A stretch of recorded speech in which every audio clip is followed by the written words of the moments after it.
distinguished speakers, participants, ladies and gentlemen. My name is Kala Bist and it's my honor and privilege to welcome once again all the participants to the 82nd sitting of the first International Conference on Hydrogen Energy, Policies, Infrastructure Development and Challenges being organized by Central Board of Irrigation and Power with support of MNRE and CEA. Yesterday we had wonderful sessions chaired by senior personalities and taken by esteemed experts. We would also like to once again acknowledge the excellent support of measures NTPC, NHPC, Power Grid, SJVNL and PHPC Limited. We once again thanks to all the participants for their active participation and request the same for today's session as well. Ladies and gentlemen, without further delay, let's start the first technical session of the day on hydrogen energy research and innovations. This session will be chaired by Shri A.K. Rajput, Chief Engineer, R&D, Central Electricity Authority. May I invite respected sir to kindly join us on the dais. Shri A.K. Rajput, Chief Engineer, Central Electricity Authority. I invite you, sir, to kindly join us on the dais, please. Ladies and gentlemen, let's please welcome him with a huge round of applause. Thank you very much, sir, for joining us. Shri A.K. Rajput ji is presently Chief Engineer, Renewable Technology and Integration and Research and Development, Central Electricity Authority, Ministry of Power. He is having more than 34 years of professional experience in Indian power sector.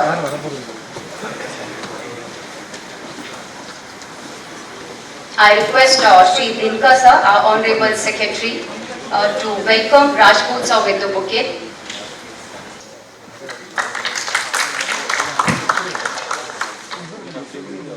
Thank you, Dinkar sir. Ladies and gentlemen, we have total 9 papers in this session. We have divided this session in 2 slots, before and after tea break. Let's please invite on the dais first 5 esteemed speakers of this session. Mr. P. Rahul, Senior Manager from NTPC. Dr. Mukesh Kumar, Director, Steel Research and Technology, Mission of India. Mr. R.K. Tyagi, Executive Director, Northern Eastern Region Power Grid.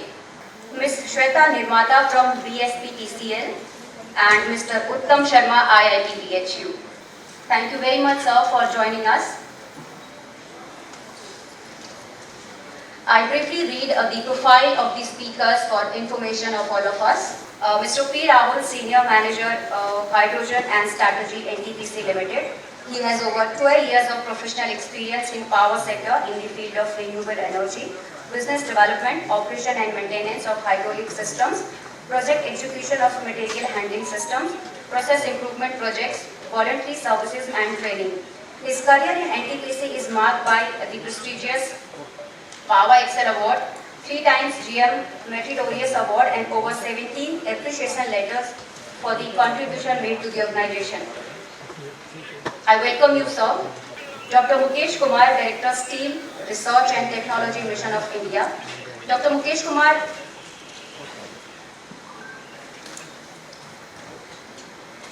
he is having around 4 decades of experience in metallurgy, oil and gas technology development and project management in India and abroad. He has worked for 26 years with Engineers India Limited and was associated with numbers of greenfield and brownfield projects in the field of metallurgy and oil and gas in India and abroad.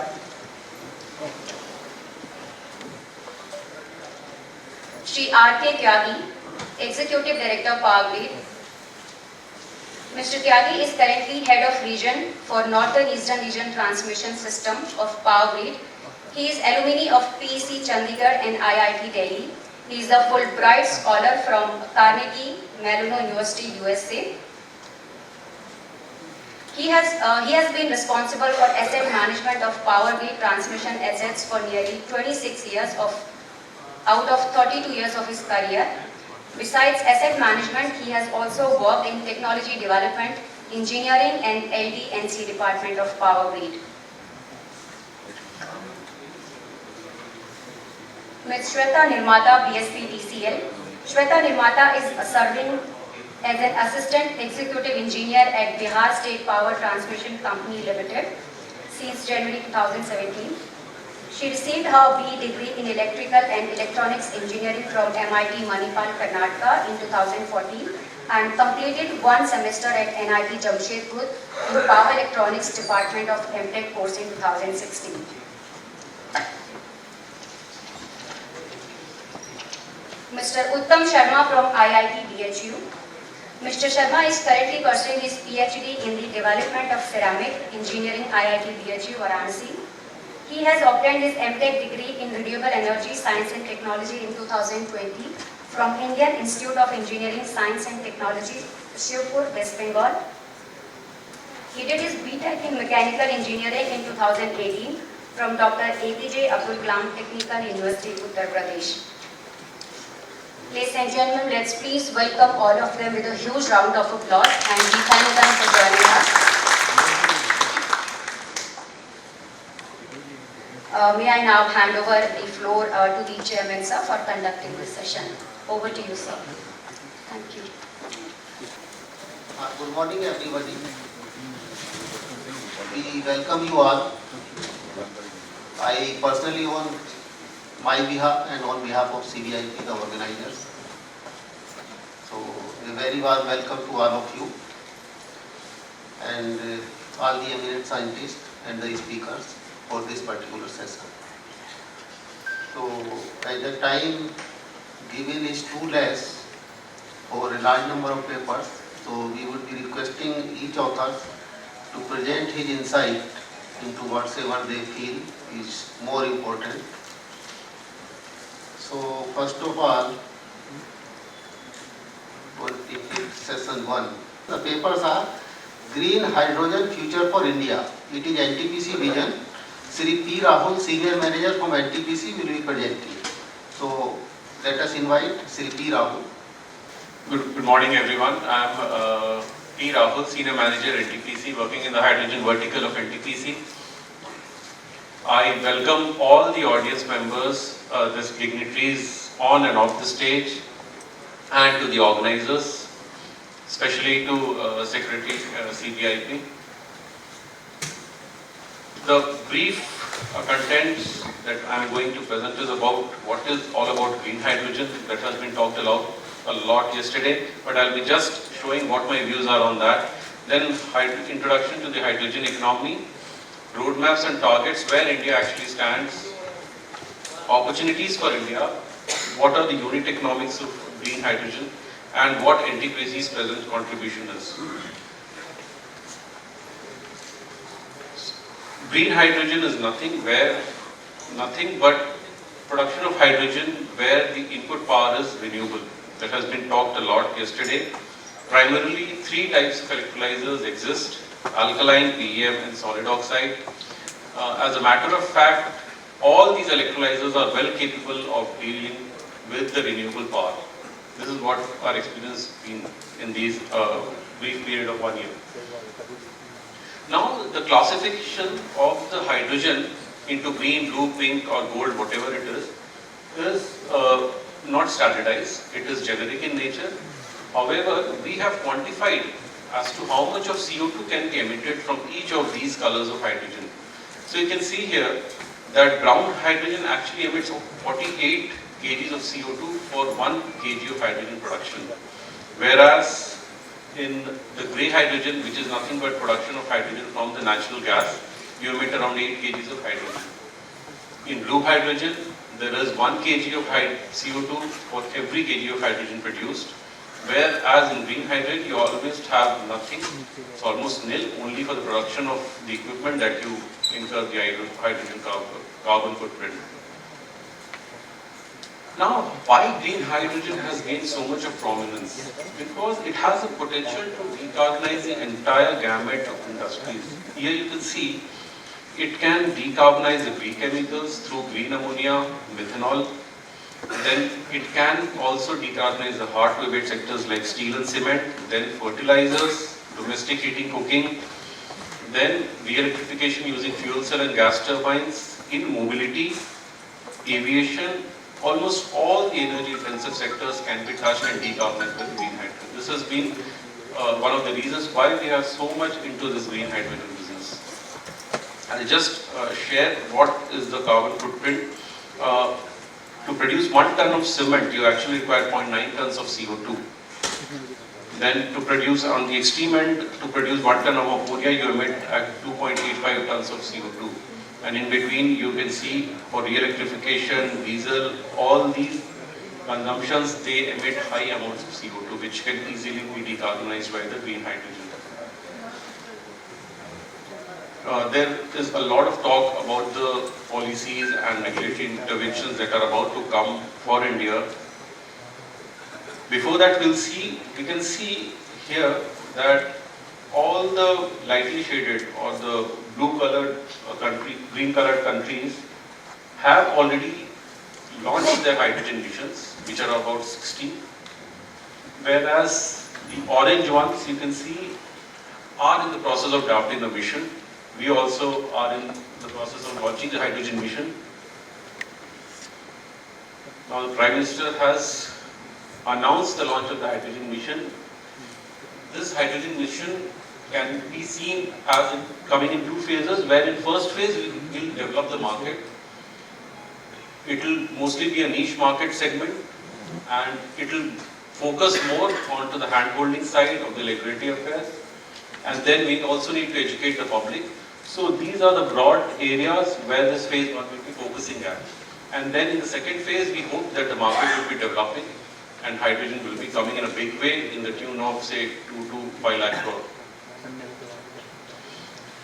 Then government is also mulling over bringing in the green hydrogen consumption obligation for the petrochemical and the fertilizer sector. So one scenario is, if you mandate say 0.15% of green hydrogen for the petrochemical and the fertilizer sector, you can see that you would be requiring around 30 megawatt of electrolyzer capacity, and you will be awaiting around 0.11 million tons of CO2. And if this gradual trajectory is increased to say 10% obligation by 2030, you see that around 2.7 gigawatt of electrolyzer capacity is required, whereas you will be awaiting around 10 million tons of CO2. So this can be one of the possible futures, and we may also, if the country decides to bring in more aggressive targets, then this is what NTPC feels the possible future can be by 2030. We may be flying around 2,500 fuel cell buses or trucks and have around 100 HRS stations, taking the total to around 1 gigawatt of electrolyzer capacity in a distributed way. Then around 20 gigawatt alone for the fertilizer sector. Then we may have 40 microgrids in the far off regions like Ladakh, Andaman and such like, where around 650 megawatt of electrolyzer capacity is the potential. Then even if we bring in 10% of blending in the total CGD network, we need around 2.5 gigawatt of electrolyzers. And if you're bringing the petrochemical sector, we would be needing 5 gigawatt of electrolyzer. So in all, around 30 to 60 gigawatt of electrolyzer, amounting to around 3 to 6 lakh crores is a possible scenario by 2030. So what are the opportunities for India vis-a-vis the other countries? We have the lowest tariff possible in the country. We have even touched the ebb of around 1.99 rupee a kilowatt hour, high RE potential, which many rich countries like Germany and Japan, they do not have. They need to depend on the import of green hydrogen. And we have a very high government ambitious target of around 500 gigawatt of non-fossil power addition. In mobility only, we see that around 30 million cars are plying in the Indian roads. If you take an average of 50 kilowatt of engine power, you would be needing around 1500 gigawatt. You have a potential actually of 1500 gigawatt in the mobility sector. And if you see the domestic demand, we already are handling around 6 million tons of hydrogen, which is not new to India. It will double by 2030. So we have a high indigenous demand of hydrogen. This is one of the opportunities that we have. So briefly, if you see, we can go to 5 million tons of hydrogen by 2030, which can definitely be scaled to 30 million tons of capacity. So these have been some of the predictions by Niti Aayog that around 60 gigawatt of electrolyzer would be required by 2030 and 100 gigawatt of electrolyzer would be required only for the export of hydrogen and green ammonia. So what are the unique economics of hydrogen as of now and in future? If you see the scenario, today by a very optimistic analysis, we find that we can produce hydrogen at no pressure at around $3 to $4 a kg. Then by 2030, we can see that we can be going nearly about 1.5 easily for India. Green ammonia, if you see, it has a much earlier impact. If you can, we are presently having the lowest cost of power to be around $26 a megawatt hour. So if you see that range, and if you see that by 2030 we can achieve cost parity with the conventional imported green ammonia that we have. So in 3 to 4 years time we may achieve a good parity if the continued increase in natural gas prices are a trend in future also. In the buses and trucks where heavy duty vehicles are involved, you can see that a TCO of around $1.50 is very much possible today. Whereas for the conventional vehicles, we get a TCO of $1 a kilometer. But in future, if you see the 2030 scenario, you can very well undercut the importance of these conventional vehicles, and we can well have a very low cost of say $0.8 to $0.9 a kilometer of bus running or truck running. This will be a pilot. This is the pilot. This pilot can easily be replicated to other areas in the Ladakh and the army areas that we envisage. So for this we have almost finalized and shipments will start soon. So we can expect this pilot to come up in 6 to 8 months from now, the Visakhapatnam one. And then we are also planning a DG backup sort of system where we will be trickle generating the hydrogen during the course of the day. Very little hydrogen will be generated, it will be stored, and it will give an instantaneous power of 500 kilowatt, what we actually get from the DG set, and it will act as a backup system. This is the other pilot that we are doing at one of our NCR offices. Now one more pilot that we are doing is for hydrogen net. These pilots are first of its kind in India and also very rare to see across the world.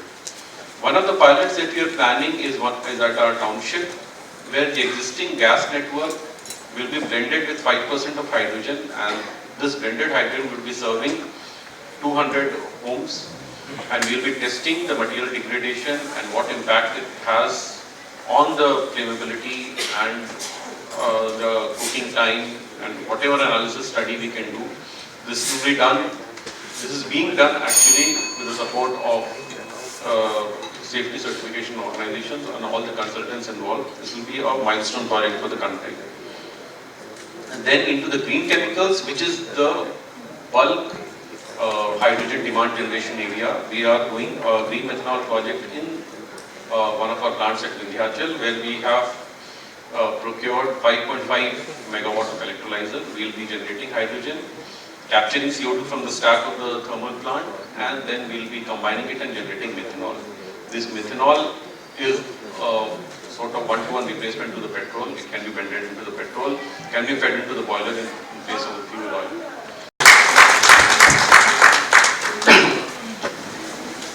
Thank you, Rahulji.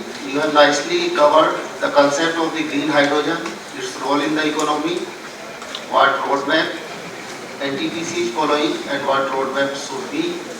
Also, you mentioned that large number of countries already have the roadmap and some are planning. India is one among them. And particularly these figures are quite high, at 1500 gigawatt of the engine power, and if we are going to convert it into hydrogen based, maybe its competitor is also the electric vehicles.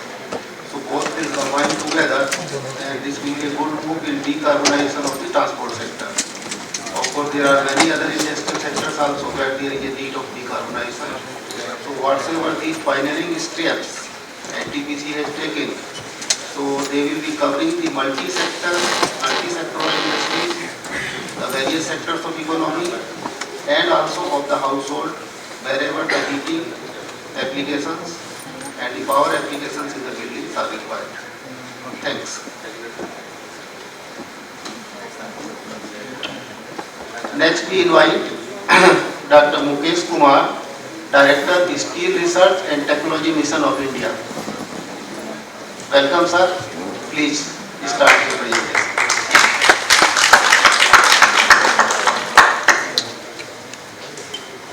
Good morning, Mr. Rajput and my co-panelists and all the delegates who are attending this conference, first international conference on hydrogen. Just now, Mr. Rahul has explained what are the various uses of the hydrogen, whether it is refinery, petrochemicals, and other things. Although India has made a mission of reaching around 60 gigawatt of hydrogen economy, in which around 25%, around 12 gigawatt, is in the steel sector. So why when we are saying the steel sector is there, the steel sector actually right now there is no direct use. But if you see the use of hydrogen in steel is being practiced since long. There are a number of countries like Middle East countries are there, Canada is there, USA is there, where gas is available at a cheap rate.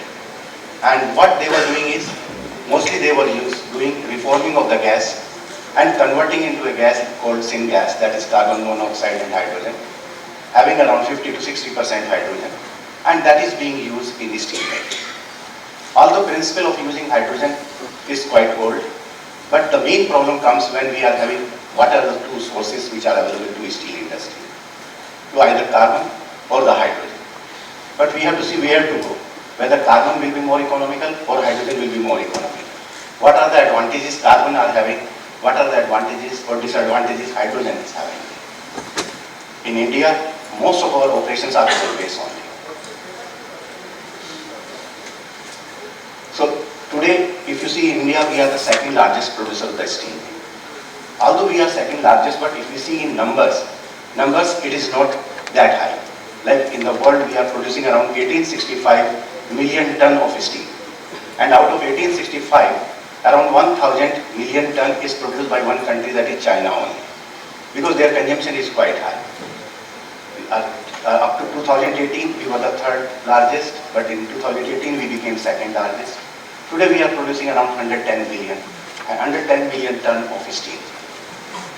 And even in 110, if we see our per capita consumption is one of the lowest in the world, that is 74 kg. But we are one of the largest populated country also. That shows how much future is there of the steel. What demands can go, because if we see the world average is only around 225 kg.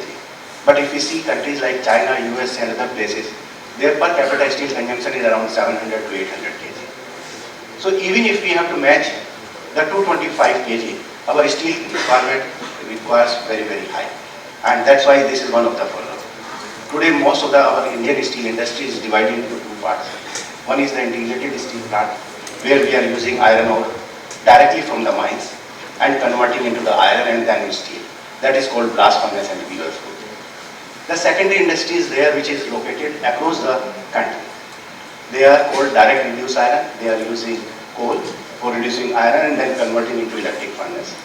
There are certain plants in Gujarat and other places where natural gas is being used, like other countries. But when those plants were set up, that time it was assured that gas will be available at a cheaper rate. But later on, those plants become uneconomical. Because today with gas price of around $15 per MMBTU, producing steel with gas becomes almost difficult. Then there are certain plants. We are the first country in the world who have adopted an innovative approach. We have around 325 billion ton of coal available with us, in which around more than leave aside around 32 billion ton, which is considered as a coking coal. But that also we are not in a position to mine out due to various socio-economic reasons. Mostly it is thermal coal. And that's why we thought, why not to adopt the practice of coal gasification. Coal gasification is very, very common in China. More than around 500 to 600 plants are operating. But in other countries, those things are not there. But doing surface gasification or going with in situ gasification, that is again a question of challenge, how to go about. If it is an in situ coal gasification, if it can be performed, yes, we can handle a lot of environmental issues, social issues. But if it is not surface gasification, lot of environmental and social issues because it generates large amount of carbon dioxide. So that becomes a problem. So carbon almost remain as our choice. It is, you can say, by force or by preference, but core carbon is a natural source. And carbon is working both as a reducing agent because iron is available as iron oxide.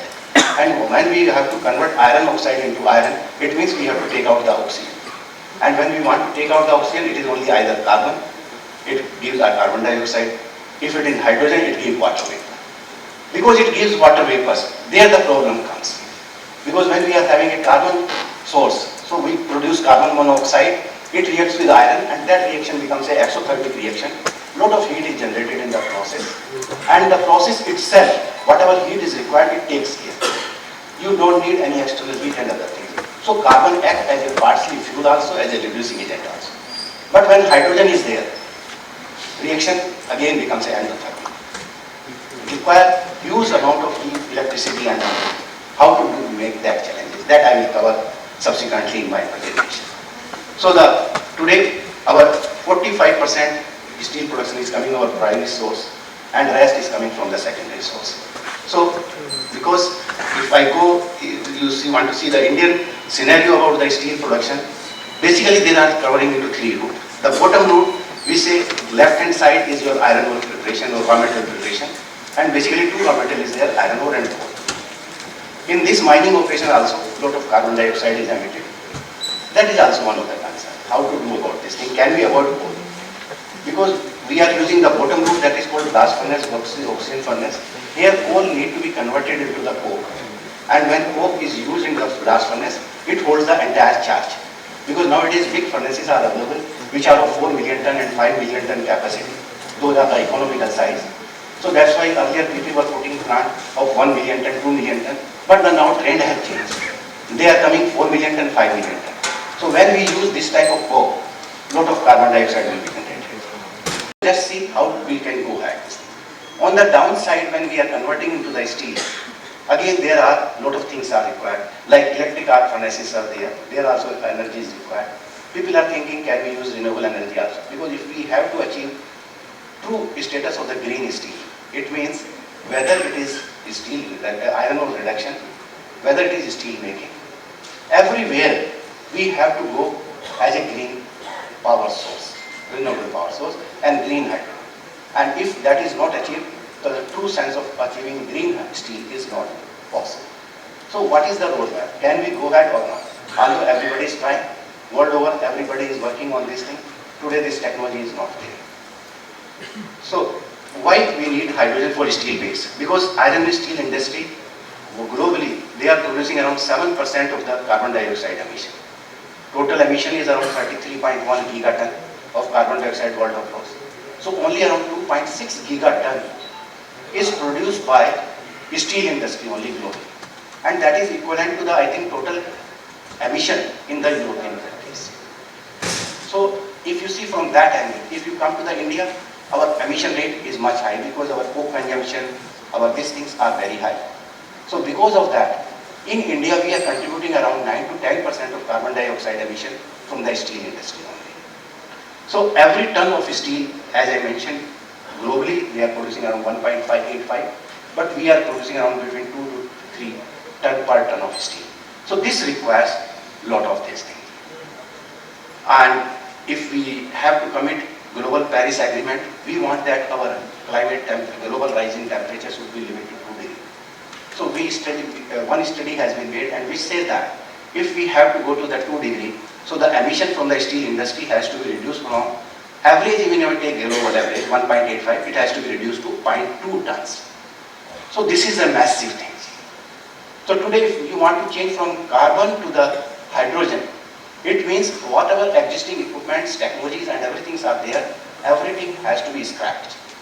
And then only we can come. And this will require trillion and trillion dollars of investment in this industry besides intermediate break also may come, whether we will be in a position to beat that thing or not. So that I can say, hydrogen journey, yes, it is possible, but it has challenges. So what are the challenges for India? Why India cannot grow? Because India, as I mentioned, our consumption is very low.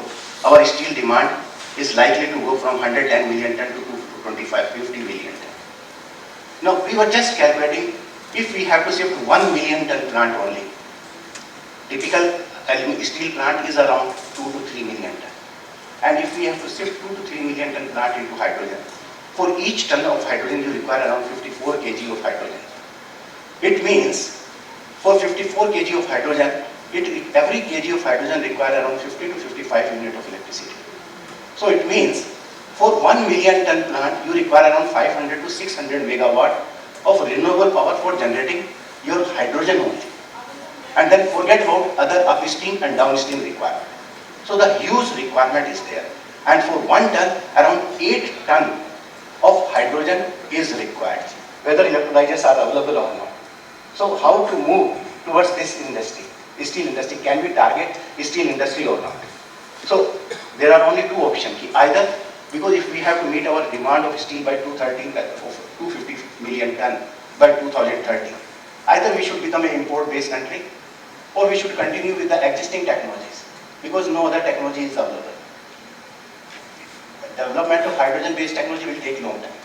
And if this technology has to continue, these blast furnaces and other things, because the metallurgical industry is very, very capital intensive. And without capital incentive, it is having high gestation period also. So whatever plant you are putting today, those will last for around 30 years, 35 years, like that. So if you increase the capacity from 100 million ton to 300 million ton in next 10 years, based on your carbon source, it means you cannot do anything before 2060, 2065. It means only you can plan something by the time 2070 and the thing. Okay, in between, whatever small capacity comes, yes, we can see that can take place. So India is having a lot of challenges of the steel demand, and because of that, there may be some compulsion not to take at this moment a decision in favor of hydrogen or continue with the carbon source and other things. Another thing is that today no proven technology is there for hydrogen. Wherever hydrogen we are working for steel making, as I mentioned, it is endothermic reaction. So everywhere it is on a pilot scale only. Somebody is working on a kg scale, somebody is working on a 1 ton, 2 ton basis only. Maximum that thing is there. But if we talk about million tons and other things, I am again saying, repeating, it is having a potential, but challenges are more. And that has to be managed. So India iron and steel industry, hydrogen opportunity. So India is blessed with iron ore and coal. So what are the options? Should we go for hydrogen through coal? Coal to hydrogen also if we go. Again question comes carbon dioxide emission, carbon capturing cost, carbon storage cost. So right now also there is no standard practice where to capture the hydrogen, how to store the hydrogen. Whether we go for storage or whether we go for utilization, that also has to be seen. Because today, storage, everybody says that carbon capture storage is a good option. But how long? Why not we think for carbon capture and utilization? There are a number of things. That's why most of the steel industry, because they are finding that hydrogen may take long time, they have started working on the carbon capture and utilization.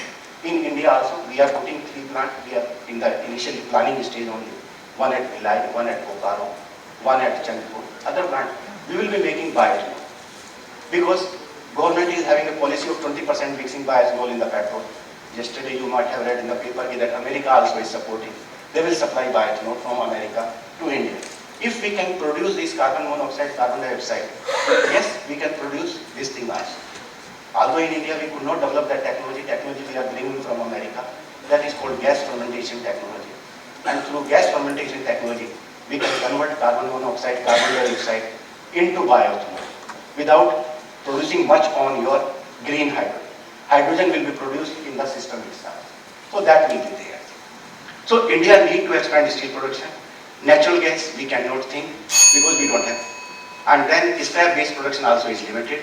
So what I can say is hydrogen is an option, but it may take some time more in India to come forward. So as all these things I have already mentioned is that hydrogen requires large amount of energy and large amount of hydrogen. So unless big size electrolyzers are developed, small size electrolyzer is not a solution for iron and steel industry. Unless gigaton type or megaton type, those electrolyzers are available, using in iron and steel industry will be slightly difficult. Giving an example, a 1 to 2 ton per hour steel plant is being set up based on hydrogen in Sweden. And the cost of that plant is around 200 million. So around $200 million will be spent in putting a 1 to 2 ton pilot plant itself. So today if you want to see the cost, if you want to go through this thing, hydrogen means all the equipment which have been shown on the left side, whether it is blast furnace, whether it is coke oven, whether it is sintering plant, everything will go away, scrapped. And then the new things will come. So it is a complete replacement of the existing plant with these things. Competitiveness has to be maintained. Then hydrogen-based DRI, yes, it is an option, but it will take time. And unless we put some carbon dioxide tax, like carbon border tax and other things, we put that thing and reduce the cost of hydrogen, route looks very, very difficult. So in brief, I can say yes, hydrogen is a good thing. We have to achieve a clean environment. That is a roadway for that thing. But path is challenging. Thank you very much.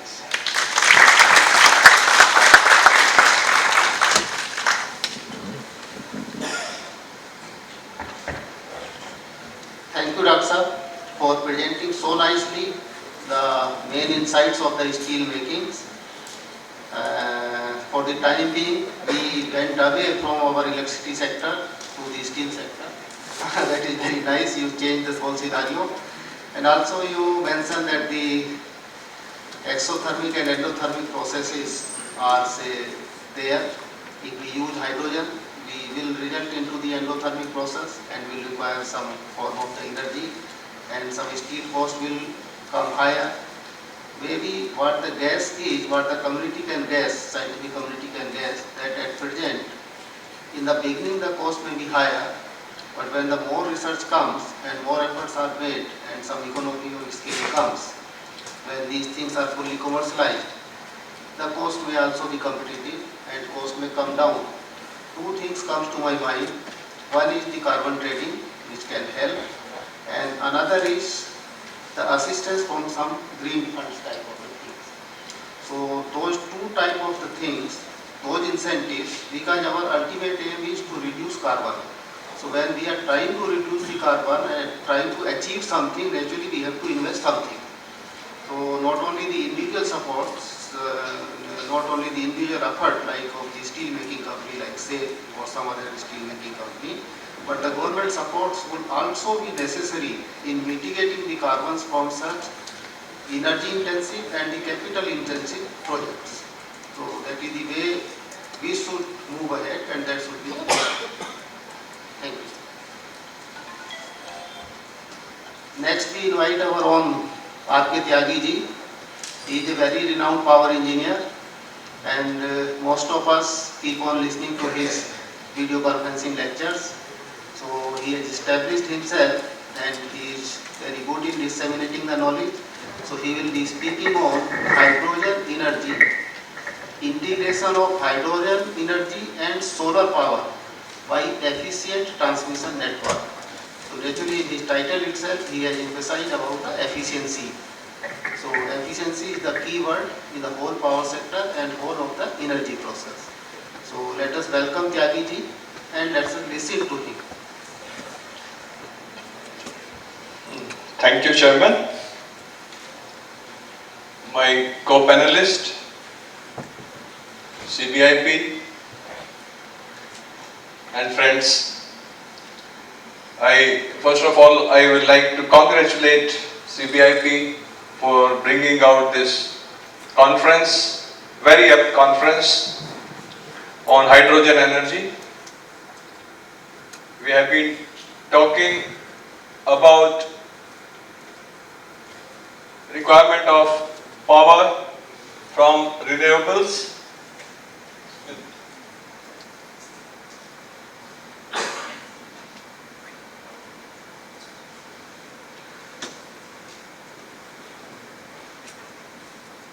Today we have renewables about 150 gigawatt, and as per Government of India, target is 175 by 2022, and as per COP26, as announced by Honorable Prime Minister, it is going to be about 500 gigawatt. If you talk of any sustainable growth, then renewable energy, which is about only 25 to 30% as on today, and we require to replace fossil fuels by renewable energy or green energy, then very big setup is required. Electricity sector is about 20 to 25% of total energy requirement. And today we have installed capacity of say 400 gigawatt. So if we convert all energy requirement in terms of renewable power or in terms of hydrogen, then we require about 1500 gigawatt to about 2000 gigawatt installed capacity, so that total requirement of energy can be converted in terms of green energy, like whereas carbon neutral emission is there, and for like steel production, for petrochemicals, for cars, vehicles, automobiles, then we are dependent on clean and green energy. So this requires huge investment in renewable generation, and renewable generation requires huge setup of transmission and distribution network. So transmission optimization and efficiency becomes very, very important if we want to change over to green energy. And in transmission system, there are switching equipments like breaker and other equipments which have SF6 gas, which have hydrocarbon in terms of oil. So unless until we can optimize use of these two important component, SF6 gas and oil, we cannot meet the target of green energy or carbon neutral emission. And SF6 alternative gases like mixture of nitrogen and oxygen, like C4, these are fluorocarbons which can be used in place of. At the same time, we have to talk about SF6 gas free switching equipments and mineral oil free transformers. Already research is going on in this direction, and we have to discuss more and more in this area also. To increase in demand, RE penetration, distributed generation and storage systems, energy efficiency, then peak demand. In every area we are talking that India is per capita consumption is very less. In power sector also, the per unit per capita is about 1200 units as compared to international average of about 4000 units per capita. A solution of compressed hydrogen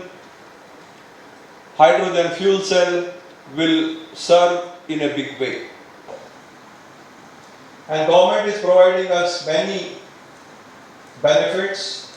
There are good policies, there are benefits in terms of low corporate tax, depreciation, ISTS charges and losses waiver is there. Yesterday also there was an order that this waiver will continue up to 2026. After that, it will be 25%, 50%, and like that. Unless until we have hydrogen network, hydrogen gas pipeline, we have hydrogen cylinders, we have hydrogen transportation mechanism, safe hydrogen transportation mechanism, we cannot achieve this mission. As we know that India's energy system is largely dependent on fossil fuels, rising energy demand to be met with sustainable, environment-friendly measures like renewable hydrogen, green hydrogen. Then government is planning 175 gigawatt, which we are hopeful that we will achieve by 2022.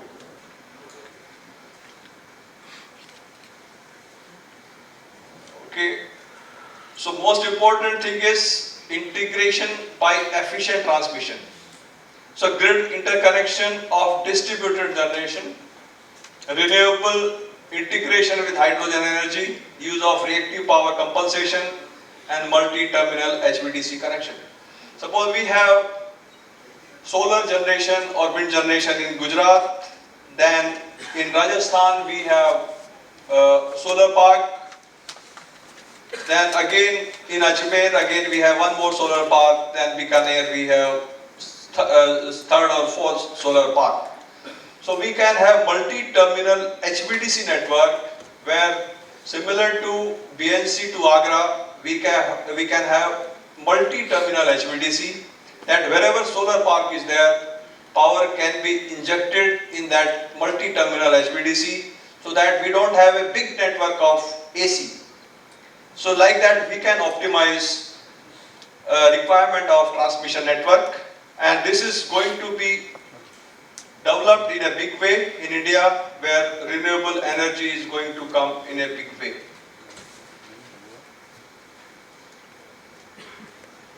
The intelligent combination of photovoltaic with battery, depending on demand, part of electricity will be delivered directly to consumer, like distributed network and storage. Basically distributed generation and storage will be very, very important factor in new grid.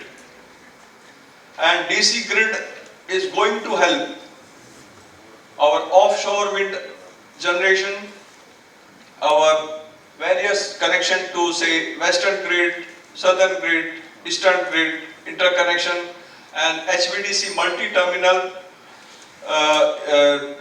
technology and VSC technology similar to Pugalur to Thrissur.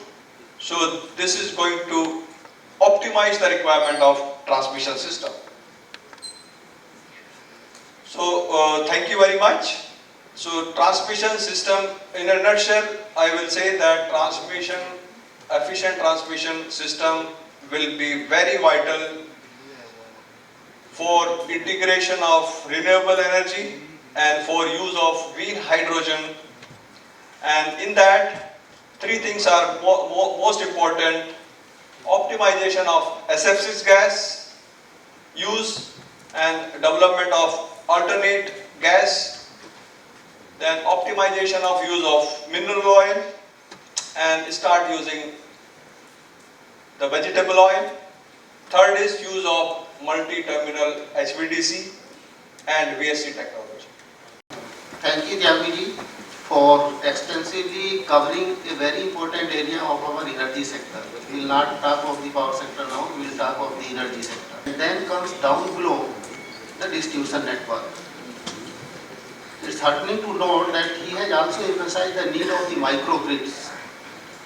And these microgrids will help in meeting the local load and to some extent relieving the heavy duty transmission systems for other purpose and important applications. So that is the way we should progress, and he has rightly pointed out this. And as such, RE generation requires huge investment. Their location is also typical. Location is in remote locations where the load centers are not there. And what happened, you may be knowing that Rajasthan Supreme Court case, some transmission lines are held up because of that particular decision. So we have to find the solutions, and as we thought that the necessity is the mother of invention. With this hydrogen seminar, we should take a lesson from here that we should not stop our journey of establishing the renewable energy generation. then comes the question how it will be transferred. As I told yesterday also, that since the hydrogen is an energy carrier, take the lines or the transmission infrastructure up to the possible point where the locations where these are permitted by the courts and the environmental conditions and right of way is available. Establish the hydrogen generation plants there as is being planned in the Kutch area, and from there through vessels at high pressure the energy stored in the liquid hydrogens can be transferred to the point of use, and at other locations also, because it has got the multi-sectoral use, the energy of the hydrogen can also be converted back to the electricity, and also it can meet other energy requirements of many other sectors. So these are the things. Transformer ion, basically he has touched a very important point, and we are also dependent on the imports for the transformer ions or the mineral ions. So ester base ions are also there. The Indian standards have also been adopted by the Bureau of Indian Standard. So that's a beginning in that direction. Distributed generation is finding a place, and particularly in the remote area, the distributed generation in future may be with the use of the fuel cells, as we have seen in the last presentation of the evening, that is by Toshiba. And naturally for development and for status and for living standards, we have to increase our per capita consumption, and naturally increasing the per capita consumption, role of the electric vehicles will also be there, and role of the hydrogen vehicles will also be there. As far as SF6 is considered, I would like to share, most of you may be knowing, that 1 kg of SF6, if it leaks into the atmosphere, is about 23,500 kg equivalent of carbon dioxide. And it remains for a very, very long time, and that surprising time is about 3,200 years. So we have started from CA side also and from other forums also, we have started making an awareness about this, that this is the thing, we should be careful. And in the European countries and USA, the environmental norms are already there, that up to the medium voltage, say up to 145 kV they call it, the switch gears will not be with the SF6, new switch gears. So they will be with the alternative gases. And in India also, the alternative gases technologies, the manufacturers are there, they are ready to offer, but necessarily the plants should be there. There are technologies based on the G3 gas, they call the trade name. G3 is the trade name, which is a mixture of the gases, the trade name is G3. And another technology is that this circuit breaker will be quenching the arc, or breaking will be in the vacuum chambers, and overall insulations will be the air. So these are the ray of hopes and good signs. So from the offshore also we can say bring BC up to the coast, and that at the coast we can establish the hydrogen generating stations. And what will be the advantage establishing the generation, the hydrogen generating stations at the coast? The ports are also there, and hydrogen will find a great application in the shipping industry. And through ships also, this hydrogen could be transported and traded as the other commodities are traded. And just to have a word of caution, the safety will be overall important. Along with this, we have to develop the safety norms also. So next we take the fourth paper. Total 5 papers are there, so hopefully we are almost in time, only slightly lagging. So hydrogen economy, a step towards a green future, by Shweta Nirmata, BSP TCL. A very hearty good morning to one and all present here. Welcome to my co-panelists, dignitaries on the bias, and delegates of the meeting. I, Shweta Nirmata, am here to present on my topic, Hydrogen Economy, a Step Towards a Green Future. First, let us zip through the country's challenges and the present scenario. Starting with the total primary energy supply. As you can see in the slide, we have imports and production adding up to TPES, termed as total primary energy supply, which on losses and conversions gives to total final consumption, that is TFC. Now you can see TPES currently is 881.9 MTOE. Now MTOE is 10 to the power 6 TOE. 1 TOE is 11,630 kilowatt hour. So that is 10 to the power 4 kilowatt hour.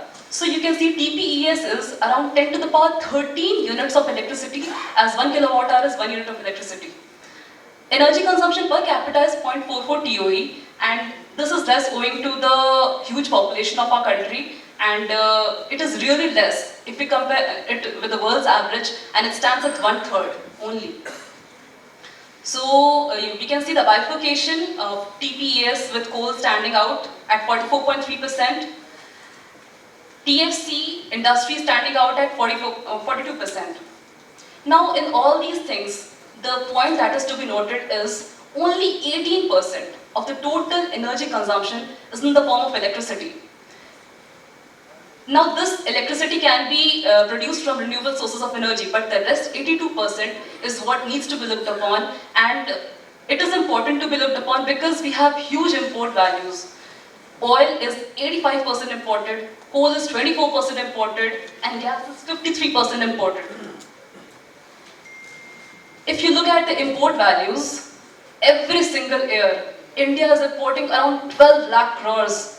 That is a huge drain on our foreign exchange, and volatility in its prices is a great threat to India's economy. As energy demand rises, and it is bound to rise, it is going to be doubled by 2040, and as electricity demand triples, this will have major repercussions on our environment.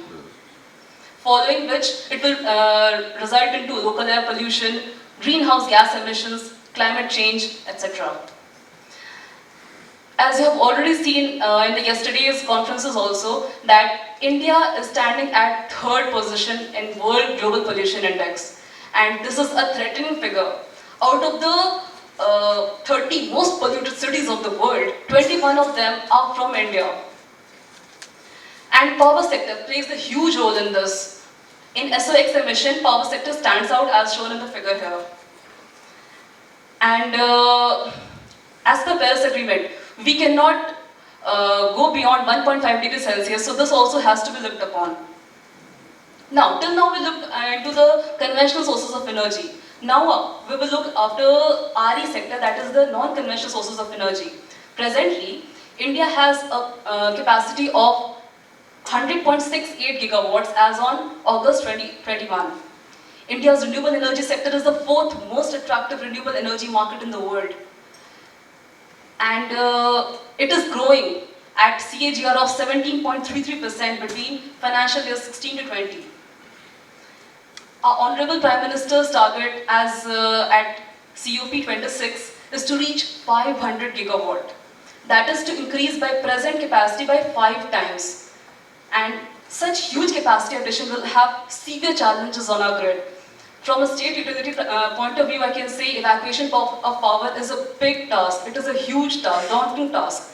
While integration, the time gap between the peak production and peak demand will widen, and this will lead to duck curve as it happened in California before. This will pose huge risk of grid collapse, and therefore, India running out of demand for solar and renewable energy sources, we need to find additional utilization resources. Even if we produce that much energy, who will consume it? That is the challenge. So, till now we have seen the challenges, be it pollution, be it import, as huge as 12 lakh crores every year, and it is rising every year. Then we have 500 gigawatt target. How we will consume it? How we will evacuate that much huge power? So, we must have clear 2030 targets. Cost target of $1 to $1.5 per kg by 2030. Unlock domestic demand for green hydrogen, tap into green hydrogen export market, and developing an electrolyzer market, which is a huge $20 billion opportunity. So you have seen how we can go about it, but you can remember, past decade how we started. For renewable energy, it was not an easy task. Everybody said that it is impossible for India to reach this target, but then we did it. The same approach needs to be adopted for hydrogen also. It is much like we have created demand for solar renewable. We need to create demand mandate-based approach. a push for mandate creates the right policies for market creation. And this is very important as a policy. And subsequently, we need to have a policy where progressive and stable regulatory framework is introduced. So there are 3 steps which are needed. Firstly, creating demand mandate-based approach like we did in the solar renewable a decade ago. Create right policies for market creation. And the third is progressive and stable regulatory framework to go ahead with this policy. So the different sectors which may be targeted across different phases to facilitate large-scale green hydrogen consumption. As it is a new sector, we need to demarcate different phases. First is near-term, mid-term, long-term. Near-term focused on fertilizer and refining, mid-term on city gas distribution steel, and long-term on power and heavy-duty trucks. So in near-term, the focus should be on rapid gigawatt scaling, and the target sectors are ammonia and refining. As already discussed in the previous presentations, it was mentioned that steel is a very daunting task. So we must not take that in the near term. We must take that in the mid term. When we have generated enough exports and we have huge funds to go to the mid term, then we go into the steel sector.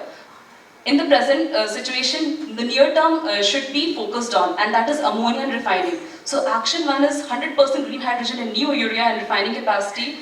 Action 2, blending mandate for old plants in urea and refining. Action 3, green ammonia for exports. As we export, we will have foreign currencies in hand. Then the mid-term, testing for new applications.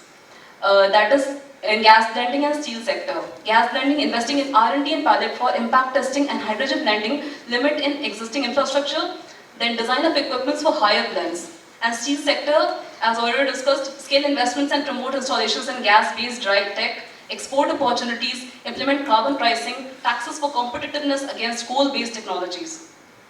And the long term, this is like after we have achieved the mid-term targets, we will go to the long term, that is in the power and the heavy-duty trucks. Power is seasonal power storage, it is a big challenge, and the heavy-duty trucks is corridors for long-haul vehicles, establishing network for hydrogen refueling stations across highways and cities. So, you can see that we have all the ingredients to embark on this revolution, green hydrogen revolution. We have ingredients to cook a meal, we have all the ingredients to go about this revolution. Solar prices 1.99 kilowatt hour currently, and it is decreasing every year. Present renewable industry is 100.68 gigawatt and the target is 500 gigawatt. So we can see we have all the ingredients to go about this. Green hydrogen is the next big opportunity because of low renewable cost in India. No other country in the world has this opportunity, and it is a clear strategy and a clear policy framework which will help us to reap. It's a sunrise area of growth. Quite often we get into the sunset areas of growth like we have done in the past, and it becomes very difficult to break through those set in those areas because other countries are taking the lead, and therefore there is a sunrise area of growth where India must take the lead and give us a huge opportunity, without which we will not be able to bring down our imports and we will not be able to reach the target of 500 gigawatt by 2030. Thank you so much.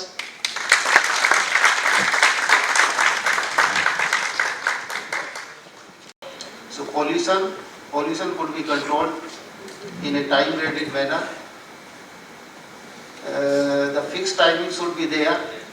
One of the reason of the pollutions and of the greenhouse gas emission, one area which we are not touching, that is the waste to energy conversion. I am talking of the municipal waste and as well as the agro residue waste. So these waste, since we are in this platform, in this forum of the hydrogen, these waste can also be converted into the hydrogen. And in case the municipal waste, if it is left, say 1 kg is left for decomposition into the open air, it is releasing about 6 times, it is more potent of the 6 times of the 1 kg of the carbon. So that is the dimension. So we have to focus on the waste to energy conversion technologies as well as tapping and developing those technologies which can convert the municipal waste into the hydrogen as well. So that will be a mission mode, and that will complete, that will be a target meeting effort to achieve the Swachh Bharat mission also. So along with the hydrogen mission, we have to talk about the Swachh Bharat mission also. That is also one of the goals. Solar price of course are reducing and all renewable prices are increasing. So this is all because of the competition as well as technology and also of the economy of scale. So what is more needed is the collaborative approach and continued R&D and proper support in terms of the policy and regulatory and the applicable standards of the trade. Thank you. A very good morning to all. I am Uttam Sharma, a research scholar at IIT-BHU, Varanasi. And so as you can see, today's my topic is a large area production of molybdenum disulfide, that is an electrocatalyst. And since last day we are talking about the pathways of the hydrogen economy, hydrogen mission and all. So as you can see the outline, it is quite off the topic, not like it is kind of a little bit technical. So you will be listening a few terms like very technical, like a few characterization technique and all, instead of the hydrogen mission and all, how much energy required and all. So obviously hydrogen is a future energy carrier, as we have been talking from the last day. And so these are the points we are I'm going to cover in this presentation first of all. So okay. So as sir also mentioned earlier that today, like nowadays, India is handling around 6 million ton of or megaton of hydrogen, and which is projected to be around 28 megaton by 2015 as per report of the TERI. And by 2030 only, the green hydrogen will be in market, like it will be compatible, competing with the hydrogen produced by the other fossil fuels derivatives, and this can be achieved by these three driving forces. Like first one is the cost reduction in electrolyzers and renewable electricity, of course, and second is improving the existing technology and their efficiency, and third one is the increasing the load factor of the current power solar power plants, because we are going to utilize the renewable energy for generation of the hydrogen itself. Otherwise there will be no such meaning of green hydrogen if we are using the existing fossil fuels and all to generate the hydrogen. Okay. So quickly I'll move to my topic actually, which is two-dimensional transition metal chalcogenides, which I am currently working on. This is because we are talking about production of the green hydrogen, and electrochemical water splitting is one way by which we can generate green hydrogen without emitting any or nil carbon emission. So in those contexts, nowadays we as know that platinum is the best catalyst we have, but unfortunately it is very costly and we cannot use it for a very large scale production of hydrogen, and that's why we are in pursuit of other abundant, cheap and cost effective electrocatalysts for the generation of hydrogen. So as you can see in the periodic table, there are blue rectangles marking the transition metals, and there is a red box which is covering the chalcogen elements. So these 16 transition metals and the 3 chalcogen elements are combining with, and it is like around 40 different TMDs are there. So, and you can see that there are some elements like nickel, cobalt, lithium, those are partially shaded because most of the TMDs are layered materials, but which elements which are here in partially shaded manner, they are their compounds. Not all the compounds are layered materials. Some of them are some other materials, like nickel sulfide is a parite structure, while the nickel telluride is a layered structure. However, molybdenum, if we are talking about, so molybdenum, sulfide, selenide or telluride, is all the compounds are the layered material. And okay. So why we are talking about the two-dimensional molybdenum sulfide basically, because in TMT family there are other materials also, there are other compounds also which can be utilized as electrocatalyst for water splitting, but due to some unique properties of the molybdenum disulfide, like it's a it is a layered material like graphene itself, and it is very easily available, low cost material, and the electronic characteristics is like it has a huge large in plane charge transfer, which is around 200 centimeter square per volt second. So these are the some characteristics of 2D molybdenum disulfide, because of which we are in pursuit of it, so that it can be very useful for the water splitting. So as we can see here, there are three polymorphs are mentioned here, which is 1T, 2H and 3R. So the notation is given here 1T. The numerical value is denoting the number of layers present of molybdenum disulfide in the polymorph, and the subsequent letter represented by T, H or R is the crystal structure of the material. So depending upon the crystal structure and the number of layers, its properties also changes. Like if we are talking about 1H or 2H or 1T materials, so because of the number of layers, we can see that their band gap energies and their energetics also changes. Their properties, like 2H itself is a semiconducting material, while 1T phase is a metallic phase. So same material existing different properties because of the crystal structure and orientation. So obviously there are various techniques to produce the 2D molybdenum disulfide, like top-down methods and bottom-up methods, but I am only focusing on the chemical vapor deposition technique, because it has a quite good control of how we want to develop the molybdenum sulfide, the number of layers, the length of the thickness of the film, how we want it. In other methods like mechanical exfoliation or hydrothermal or sorbothermal methods, there are not that good control over the production of the number of layers or thickness of the material. So since we are dealing with the thin film devices, so we need to be to have a proper control over the thickness of the material. So this is the schematic of the CVD system which we are using currently, and as you can see, so there is a schematic diagram of quartz tube we are using, and in that we are using molybdenum trioxide, molyoxide, as a precursor of molybdenum, and sulfur powder itself as a precursor of sulfur. And in the quartz tube at around temperature of 850 degrees centigrade, we are making it to react, and the formation of molybdenum disulfide itself takes place on the substrate.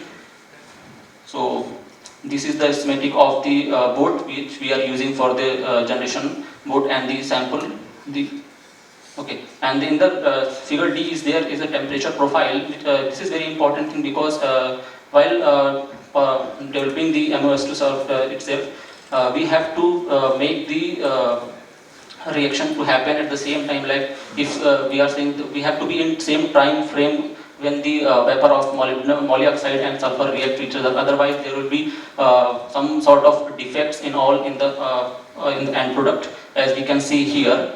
In the A diagram, these all are monolayer or few layer molybdenum disulfide, and as we can see in first image, there are some bright dots on the star there, like it's a hexagram molybdenum disulfide, and these are excess sulfur remains in the tube. And if the molybdenum trioxide is left over in the tube unreacted, then we can see the image D there. There are some black dots which are molyoxide. So these are the some defects which we need to eliminate, so that we can find a clear and large molybdenum disulfide. And we can see in the diagram C, there is a clear and single layer. So we can distinguish here only that the monolayer of molybdenum disulfide or the multi-layer of molybdenum disulfide itself is visible here. We can clearly distinguish.